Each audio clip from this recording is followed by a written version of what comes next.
नमस्कार, राम राम जी, जय माता दी। मैं आचार्य वीरेंद्र एस्ट्रो वास्तु गुरु यूट्यूब चैनल पर आपका स्वागत करता हूं, हार्दिक अभिनंदन करता हूं।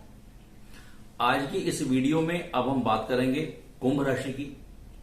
आने वाला अगस्त 2021 का महीना कुंभ राशि वालों के लिए कैसा रहने वाला है, क्या कहते हैं इनके सितारे, कैसा रहेगा इनका महीना, क्या मिलेगा और क्या छूटेगा, क्या करें और क्या ना करें, ये आपको वीडियो के अंत में जरूर बताऊंगा। इसीलिए इस वीडियो को अंत तक जरूर देखिएगा ताकि जो उपाय हैं वो सचमुच में आपके जीवन की दिशा और दशा को बदलने वाले होंगे। अभी तक आपने अगर हमारा चैनल सब्सक्राइब नहीं किया है तो आप देखते होंगे एक आइकन यहां पर आता है सब्सक्राइब करने का, तो आप सब्सक्राइब का जो बटन है वो आप जरूर दबाइएगा। चलिए मैं अब बात करता हूं कुंभ राशि की। कुंभ राशि, कुंभ यानी घड़ा, और घड़े की अपनी एक प्रकृति होती है, अपनी एक नेचर होती है, संग्रहण करने की शक्ति। तो कुंभ राशि वाले अच्छे संग्रहणकर्ता भी होते हैं, चीजों को समझने की शक्ति इनके अंदर होती है, ज्ञान के पिपासु भी होते हैं। लेकिन सर्वगुण होने के बाद भी, सारे गुण होने के बाद भी अपनी योग्यताओं और क्षमताओं का पूरा लाभ ऐसे लोगों को नहीं मिल पाता है। जीवन में कभी ना कभी कोई ना कोई अभाव ऐसा बना रहता है। ये जो अगस्त का महीना है ये इनके लिए मिले जुले फल लेकर के आने वाला है।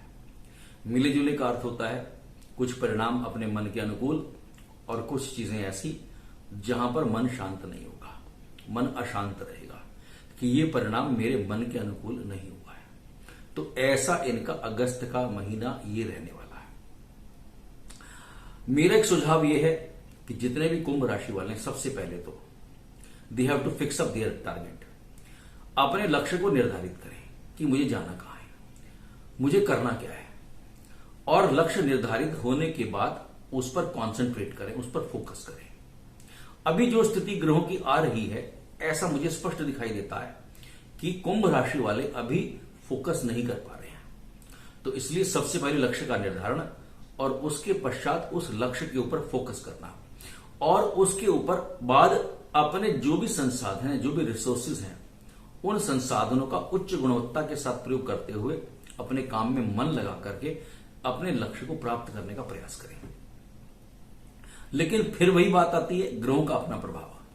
कुंभ राशि वाले अभी इस समय अपने मन को एकाग्र नहीं कर पा रहे हैं, मन भटक रहा है, मन साथ नहीं दे रहा है, और उनके काम में बार बार ऑब्स्टिकल्स, व्यवधान, परेशानियां ये मुझे स्पष्ट दिखाई दे रही हैं। अब जब काम में बाधाएं आएंगी तो क्या होगा, जो इनके सीनियर्स हैं, जो इनके अधिकारी हैं, उनके कोप का भाजन भी बनना पड़ सकता है। अधिकारियों का रोष इनको सहना पड़ सकता है, अधिकारियों की लताड़ भी इनको सुननी पड़ सकती है, ऐसा मुझे स्पष्ट दिखाई दे रहा है। लेकिन जो उत्तरार्ध है, अगस्त में अगर 15 तारीख के बाद की बात करूं तो उसके बाद कुंभ राशि वालों की स्थिति के अंदर काफी सुधार के चांसेस ये दिखाई देते हैं। लेकिन बात वही है कि परिश्रम करना पड़ेगा, पुरुषार्थ करना पड़ेगा। अगर कुंभ राशि वाले सही तरीके से प्रयास करते हैं, सही तरीके से परिश्रम करते हैं, तो उस परिश्रम को करने से, और वो भी लगन के साथ, सिंसियरिटी एंड डेडिकेशन, ये दो चीजें हैं। एकाग्रचित्ता चाहिए, तत्परता चाहिए किसी काम को करने के लिए, तभी इनको लाभ मिलेगा। और जो भी करेंगे उसमें इनको लाभ निश्चित रूप से आने वाला है, उसमें इनको रिजल्ट दिखाई देगा। व्यवसाय की अगर बात करता हूं, अगर आप व्यापारी हैं, अपना कारोबार करते हैं, तो व्यवसाय की दृष्टि से ये काफी आपका उत्तम समय है, अच्छा समय है, इसका सही उपयोग कीजिएगा। कारोबार में आपकी वृद्धि होने वाली है, काम का विस्तार आप कर सकते हैं, और जितनी मेहनत करेंगे, जितना पुरुषार्थ करेंगे, उसका आपको रिजल्ट भी नजर आएगा, ये स्पष्ट दिखाई देता है। और जो भी आप परिश्रम करेंगे वो व्यर्थ नहीं जाने वाला है। कई बार sometimes we are not able to get the results according to our efforts and expectations. कई बार हम परिश्रम करते हैं, पुरुषार्थ करते हैं, मेहनत करते हैं, लेकिन उसको फल नहीं मिलता। क्यों? क्योंकि ग्रह हमें सपोर्ट नहीं कर पा रहे हैं। लेकिन कई बार जब ग्रह सपोर्ट करते हैं और आप परिश्रम करते हैं तो उसका लाभ हमें निश्चित रूप से मिलता है। तो कुंभ राशि वालों के लिए जो समय है, इस समय उत्तरार्ध के बाद का जो समय है, उसमें जितना भी ये मेहनत करेंगे, व्यापारियों के लिए भी, कारोबारियों के लिए भी, नौकरी करने वालों के लिए भी, समय फिर इनके लिए काफी उसमें सुधार की स्थिति मुझे ये दिखाई दे पा रही है। अब बात करूंगा आर्थिक पक्ष की, इनका फाइनेंशियल सिचुएशन कैसी है, फाइनेंशियल स्टेबिलिटी कैसी है इनकी। काम तो हम कर रहे हैं, बहुत कुछ हो रहा है, लेकिन लिक्विडिटी हमारे पास नहीं है। हमारी जो फाइनेंशियल पोजीशन उसके अंदर बहुत ज्यादा वो स्ट्रांग नहीं है, वो बड़ी चुनौतीपूर्ण है। तो कुंभ राशि वालों का ये महीना आर्थिक दृष्टि से कैसा रहने वाला है? ये महीना थोड़ा चैलेंजिंग रहेगा निश्चित रूप से। काफी चुनौतीपूर्ण समय है आपका ये, और आमदनी जो है उसमें बहुत ज्यादा बढ़ोतरी हो जाएगी ऐसा मुझे दिखाई ये नहीं दे। खर्च पर आप लगाम नहीं लगा पाएंगे, आपके खर्चे हमेशा बढ़ते रहेंगे। प्रयास कीजिएगा खर्चों पर नियंत्रण करने के लिए। 12वें भाव में, 12th भाव में आपके शनि बैठे हुए हैं, जो कि खर्चों का प्रबल योग दिखाते हैं। 12th हाउस में शनि आएंगे तो कहीं ना कहीं, क्योंकि 12वां भाव व्यय का भी है, मोक्ष का भी है, तो ये कहीं ना कहीं खर्चा करवाएगा आपका। शनि जब 12वें भाव में आएगा तो खर्चे बेलगाम हो जाएंगे आपके, तो खर्चों का प्रबल योग ये बनता है। और छठे भाव में सूर्य और बुध। छठा भाव किसका है? रोग का है, शत्रु का है, बीमारी का है। और 6th हाउस की जो दृष्टि है वो 12th भाव पर होती है। छठा जो भाव है वो 12वें पर दृष्टि रखता है। तो सूर्य बुध छठे के अंदर बैठे हुए हैं और 12वें भाव के अंदर जो है आपके शनि बैठे हुए हैं, तो ये भी कोई बहुत शुभ संकेत नहीं नजर आ रहे हैं मुझे। खर्चे आपके बढ़ेंगे, खर्चे में वृद्धि होगी, और अगर आपने कहीं पुरानी कोई इन्वेस्टमेंट थी, आपने कोई निवेश किया हुआ था, तो उसमें भी कहीं हानि ना हो जाए। कोई नया इन्वेस्टमेंट भी ना करिएगा, ऐसा मेरा आपको ये सुझाव है, नहीं तो हानि होने के चांसेस हैं। 17 अगस्त के बाद जब सूर्य गोचर परिवर्तन करेंगे 17 अगस्त के बाद से, तो सिचुएशन में थोड़ा सा परिस्थिति में सुधार ये मुझे दिखाई देता है। अब मैं बात करूंगा कुंभ राशि के स्वास्थ्य को लेकर के, इनकी हेल्थ की पोजीशन कैसे रहने वाली है। स्वास्थ्य की बात करूं तो इस महीने थोड़ा सा उतार चढ़ाव भी रहेगा, इसलिए क्योंकि 12वें में जैसे मैंने कहा कि शनि बैठा है और छठे के अंदर सूर्य और बुध की युति है, तो ये कहीं ना कहीं स्वास्थ्य के साथ भी खिलवाड़ वाली सिचुएशन हो सकती है। आप अपने स्वास्थ्य को लेकर के लापरवाह हो सकते हैं, ऐसा भी मुझे दिखाई दे रहा है। इसीलिए जो है आपको इस चीज से बिल्कुल क्लियर होना चाहिए आपका कि आपने कोई भी ऐसा काम नहीं करा जिससे कि परेशानी वाली बात हो जाए।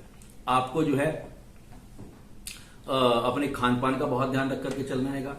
बहुत ज्यादा ऑयली है, बहुत ज्यादा स्पाइसी है, जंक फूड है, ये आपने नहीं खाना है। मसाला है, तला भुना चीजें ये नहीं खानी है आपने, और पौष्टिक भोजन पर आप ध्यान दें, तो आप अपने स्वास्थ्य को थोड़ा सा ठीक ये कर पाएंगे, ऐसा मेरा आपको सुझाव है। अब मैं बात करूंगा ऐसे लोग जो अविवाहित हैं और प्रेम प्रसंग में उलझे हुए हैं, और फिर ऐसे लोग जिनका विवाह हो चुका, दोनों की चर्चा करेंगे हम कुंभ राशि वालों के लिए। सबसे पहली बात तो यह कि जो शुरू का महीना, प्रारंभ वाला जो समय है, वो तो ठीक ठाक रहने वाला है। उसमें रिलेशनशिप नॉर्मल रहेंगे, रिश्तों में गर्माहट रहेगी, और एक दूसरे के साथ टाइम स्पेंड करेंगे, एक दूसरे के समय व्यतीत करने का भी आपको अवसर ये मिलने वाला है। लेकिन जैसे ही आप उत्तरार्ध में आ जाएंगे, 15-16 दिन जैसे बीतेंगे, तो उसके बाद क्या होगा, रिश्तों में कड़वाहट शुरू हो सकती है, वाणी दूषित हो जाएगी, एक दूसरे पर संशय से देखेंगे, एक दूसरे के ऊपर जो है बहुत ज्यादा एक्सपेक्टेशंस बढ़ जाएंगी, और जब सामने से एक्सपेक्टेशंस पूरी नहीं होंगी तो वाणी दोष पैदा होगा। आप अभद्र भाषा का प्रयोग भी कर सकते हैं, जिससे कि क्या होगा, वो संबंध विच्छेद की भी सिचुएशन आ सकती है। तो इसलिए 100 बात की एक बात, अपनी वाणी पर नियंत्रण रखें, इस बात का ध्यान रखना। जो विवाहित हैं, जिनका विवाह हो चुका है, उनके लिए समय बहुत बढ़िया है, रिश्तों में गर्माहट रहने वाली है। और 7वें भाव में जो शुक्र बैठा हुआ है, वो तो बस समझ लीजिए कि आपस में एक दूसरे के प्रति प्रेम है, श्रद्धा है, समर्पण का भाव है, एक सामंजस्य की स्थिति है, कोऑर्डिनेशन जिसको हम कहते हैं, एक एडजस्टमेंट दोनों की बहुत बढ़िया बनने वाली है। तो ये शुभ संकेत है जिनका विवाह हो चुका है। और हर तरीके से मैं समझता हूं कि ये, और कोई आपकी सुखद यात्रा भी, आप अपने लाइफ पार्टनर को घुमाने के भी ले जा सकते हैं, ऐसा भी मुझे संकेत जो है वो दिखाई दे रहेगा। अब बात करेंगे पारिवारिक स्थिति की। जो कुंभ राशि वाले हैं, उनकी जो फैमिली जो लाइफ है वो कैसी चलने वाली है। ये कोई खास तो ऐसा नजर नहीं आ रहा कि कोई बहुत बड़ा मेजर चेंज हो जाएगा। 4वें भाव के अंदर जो है, 4th भाव के अंदर ये राहु है, जो कि कई बार परिवार के अंदर उलझने पैदा कर देता है, लड़ाई झगड़ा पैदा कर देता है, जो कि रिलेशनशिप में अच्छा नहीं कहलाता है। और ऐसा मुझे लग रहा है कि कुंभ राशि वाले काम में इतने बिजी रहेंगे, वो अपने परिवार को टाइम ही नहीं दे पाएंगे, तो पारिवारिक सुख का भी अभाव रहेगा। परिवार के लोग भी आपसे शिकायत करेंगे कि आप समय नहीं दे पा रहे हैं, आप अपने काम में उलझे रहते हैं, और कहीं ना कहीं हो सकता है बिजनेस ट्रिप के लिए भी आपको बाहर जाना पड़ जाए। तो कहने का अर्थ यह कि परिवार के लिए ज्यादा समय नहीं है, और पारिवारिक सुख जो है वो अभी नहीं मिल पाएगा। 11 अगस्त को शुक्र जो है वो 8वें भाव में आ जाएंगे, अष्टम में आपके शुक्र आ जाएंगे। तो क्या होगा, घर में किसी बात को लेकर के तनावपूर्ण स्थिति पैदा हो सकती है, टेंशन क्रिएट हो सकती है ये। तो इसलिए 100 बात की एक बात, वाणी पर नियंत्रण, भाषा को ठीक रखें, उलझे मत किसी के साथ, सबकी बात को सुने और अपनी बात को बहुत अच्छे तरीके से पोलाइटली आपने बात को रखना है, तो थोड़ा सिचुएशन कंट्रोल हो जाएगी, नहीं तो बिगड़ने के पूरे पूरे चांसेस ये बनते हैं आपके। चलिए अब बात करेंगे कि भैया अब कुंभ राशि वालों को करना क्या है। सबसे पहली बात तो रोज श्री हनुमान चालीसा का पाठ करें, उससे इनको लाभ मिलेगा। बुधवार को गाय को चारा खिलाइए, गाय को रोटी खिलाइए, गुड़ रखकर खिलाइएगा। शनिवार को पीपल पर जल चढ़ाएं, सरसों के तेल का दीपक जलाइएगा और पीपल के वृक्ष की 7 बार परिक्रमा जरूर करें, उससे आपको लाभ मिलने वाला है। शनिवार को काले कुत्ते को दूध पिलाइएगा। शनिवार को किसी लंगड़े या काने भिखारी को कुछ खाने के लिए आप दीजिएगा, उससे आपको लाभ मिलेगा। शनि यंत्र की आप स्थापना आप अपने मंदिर के अंदर ये कर सकते हैं और ऋण मोचन जो मंगल स्त्रोत्र है उसका भी आपको जाप ये करना चाहिए। ये उपाय आप कीजिएगा। कुंभ राशि वाले आप देखेंगे कि देखिए, ये मैं हर बार ये बात कहता हूं कि ये जो उपाय हैं ये हमारे लिए औषधि का कार्य करते हैं। शरीर में रोग पैदा होता है तो डॉक्टर के पास जाते हैं, चिकित्सक के पास जाते हैं और हम उसका इलाज करवाते हैं और दवाई का सेवन करते हैं। ऐसे ही ग्रहों को शांत करने के लिए भी ये उपाय हैं और जो निश्चित रूप से हमारे जीवन के अंदर हमें सफलता और सफलता ये प्रदान करते हैं। वीडियो अगर आपको लगता है कि वास्तव में हमारे लिए कल्याणकारी हो सकती है, तो जो भी हमारे परिचित हैं उनको आप शेयर जरूर कीजिएगा। उसका लाभ, उसका पुण्य ये भी आपको मिलने वाला है। ऐसे मेरा आपसे ये अनुरोध समझ लीजिए, मेरा आपसे शब्द तो नहीं है मेरे पास, लेकिन फिर भी प्रयास कीजिएगा कि किसी का अगर कल्याण होता है, कोई अच्छी जानकारी उसको मिलती है, तो उसका लाभ भी आपको ये मिलने वाला है। नमस्कार, राम राम जी।